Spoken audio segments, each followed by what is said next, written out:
এক ভক্ত প্রেমানন্দ মহারাজজিকে জিজ্ঞেস করলেন, মহারাজজি, আজকাল তো অনেকেই মালার বদলে কাউন্টিং মেশিনে নাম জপ করছে, এতে কি সত্যিই কোনো পুণ্যফল মেলে? উত্তরে মহারাজজি কি বললেন জানেন?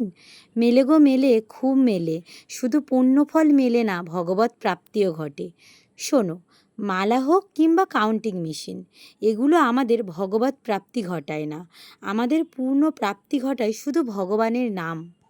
তাই নাম জপের আসল মাহাত্ম্য হলো ভগবানের নাম স্মরণ করা। তুমি যদি মন দিয়ে ভগবানের নাম জপ করো, সেই নামই তোমাকে ভগবত প্রাপ্তি ঘটাবে।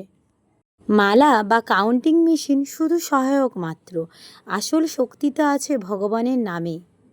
মহারাজজি আরও বললেন, কলিযুগ কেবল নাম আধারা। যে ভক্ত নাম জপ করবে সে শান্তি পাবে, প্রসন্ন থাকবে।